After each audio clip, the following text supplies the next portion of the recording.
So that's being addressed. I just think they need to address things faster. And if you look at these pictures, you'll see those big vehicles too. Can I also leave you a copy of this so you can understand the concerns that the neighbors have on this?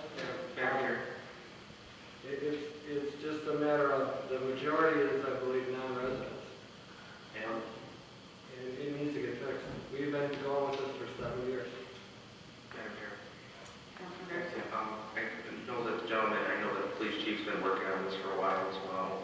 I just wanted to ask the police chief, where are we at with it? I know that this has been an ongoing issue for quite a long time, since I've been here as well, so I want to see where we're at with that. Madam Chair, Councilman Garza, as you know, we've been trying to work cooperatively with the owner there as well as the residents for the last 2 years at least. As we meet, and sometimes things are changed, it seems like things improve for a little bit, but then it doesn't seem to take too long before I start getting complaints again.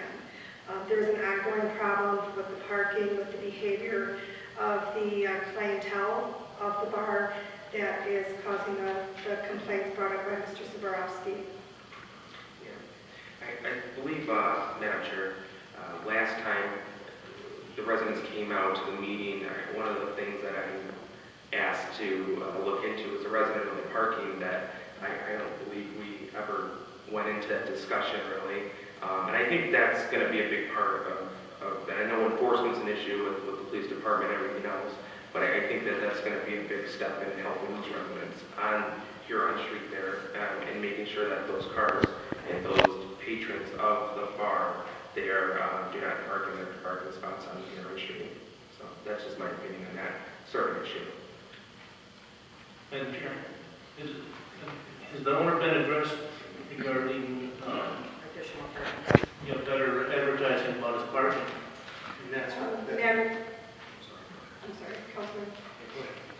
Madam Chair, Councilman Myers, yes, in conversations that we had last summer, there was a conversation in which an employee would be out perhaps guiding people to the additional parking. Again, I believe that may be something that went to the wayside a little bit, it sounds like, but those efforts were made. Madam Chair, was that lot recently purchased for parking, or has it been owned for some time? I do not know. Originally, the conversation was that there was an agreement with the property owner of that property. That Councilman Johnson brought to light tonight that perhaps it has been purchased in full. I thought it was a recent transaction, which is why I would suggest that maybe that's why there's no signage, but I'm asking, I'm not positive. Well, and I talked to the owner, and he said it was they just finalized it in December. And I explained to him that he needs to get the signage up quick. You know, let's move on this. As far as, I don't know if I'm directing this question to you or if it needs to be researched, but as far as resident-only parking, how many streets do we have in the city of Taylor? Can you give some examples of other businesses or organizations or clubs that have led to resident-only parking on some of our streets? Currently, Madam Chair, to Councilman Reserve, currently I believe there are none. My research that I had shared with Mr. Saborowski is that there first needs to be a city ordinance on the books that would allow for it. With the city ordinance on the books, you would then have the authority to dictate which streets could be designated as a resident-only parking, whereby residents may come in with a petition and ask for their street to be selected as a resident-only. It could be permanently resident-only, certain times resident-only, that type of thing. There are several other communities, Ferndale, Ann Arbor, Grand Rapids, other communities that we've researched that have similar ordinances on the books. Madam Chair, I have a question about the resident only. Does that include visitors of the residents? I mean, could we get ourselves into? Madam Chair, under a couple of the ordinances that I've researched, and again using Ferndale as an example, because they do have a very active business district as well that led to this, residents can apply for, I think a couple to 3 permits that they would give to their guests visiting their location. I'm just surprised that, there's a number of establishments at a number of corners, including Ecorse Road, that we've not either had to or been asked to enact this in the past. It's surprising to me. Madam Chair, chief earlier. Way the street and the And cul-de-sac. I talked to the chief earlier, and I asked her, I said, well, there's another, I said, let's take the corner of Morton View and Goddard. Very, very busy bar. And there's not a lot of residents, but there's one pretty close. How many complaints have you got from there? 0. And I guess you get complaints constantly from over there. There is no other Yes, sir. comparison. Well, I was just gonna say, I think geographically, the way the bar parking lot there is, butts right up to a residential house on the other side. And the street's just, it's laid out a little differently than the corner that you're talking about.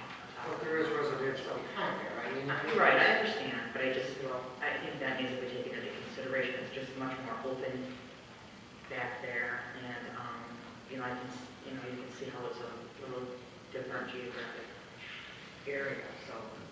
Madam Chair, it is also tough to be enforced. I mean, there's a business at the end of my street which is close to my house. The neighbor that lives directly next to it asked the city, and the city put a residential parking sign in there. This was probably about 4 or 5 years ago. They still park there every day. And depending on, this is basically certain times, an establishment like that, it's just, it is a lot of work. I mean, don't get me wrong, I'd like to see it, and I hear what you guys are going through. I've seen what you guys are going through, and it's a mess. And I kind of can relate because I struggle with the same situation by my house. Would we have, Madam Chair, would we have to enact an ordinance regarding that parking? Yeah, and I think that's what we That would be placed on a sign at that business place that says, under ordinance, you must park in our other parking facility. You understand what I'm saying? That would force people to utilize the other facility, other than, I don't want to walk that far, I'm just going to park here, which is usually the case.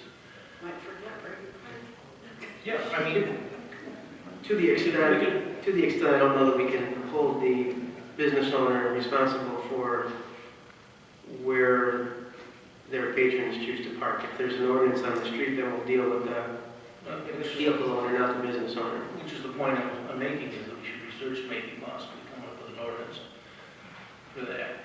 Did you make a copy of your petition and give it to the owner? I gave it the copy to you. I would do that too. Just to put him on notice that an ordinance is going to be pursued and we will follow up on this.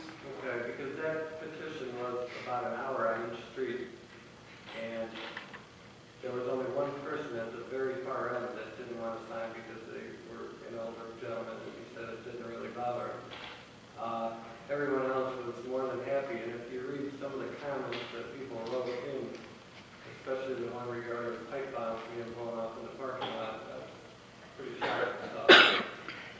There is no other bar in this situation where the back door of that bar is literally 50 feet from somebody's backyard. And the bar owner was supposedly in meetings last summer going to have everybody smoke in the front of the building, so that never occurred. And that big truck, I believe, is the reason why it's parked back there, so they can stand behind there and party, and nobody can see from the street. Madam Chair, do we know if that vehicle being parked there is an ordinance violation? I'm not sure I asked the question, is that lunchbox vehicle is always there? I thought that was just on occasions. It's probably moved twice in 6 months. And that's the whole reason. You see how the dumpster, if your dumpster looked like that, would you want somebody being able to drive by and see that? No. So if you have a huge 20-foot road truck blocking it, you don't have to worry about it. Madam Chair, then we possibly have a vehicle storage problem or a motor vehicle problem again, like 2 weeks ago. Madam Chair, if you would, that was loud, if you would like to give me that petition, I can officially file the petition and check the signatures, do what we do on our end, and receive the petitions and get it to you, and then it'll be to the council's pleasure and how you proceed with the action. Yeah, I do. Okay. You can have that copy. Madam Chair. I just going back to the ordinance, I think that, council, it looks like the chief may have done some research on that. If you can forward that on the council as well. I don't think we can, of course, do anything tonight about that, but I think that once we do some research on resident-only parking, I think council can construct something that might be pleasing to the residents in the street, and also, it doesn't solve the rest of the problems, but I think that looking into that and then continuing down the list, maybe we can get some progress done on some of these issues.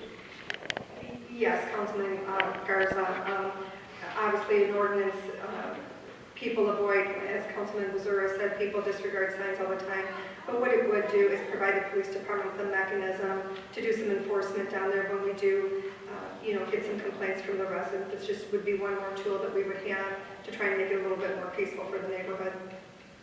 Okay. Thank you. Thank you.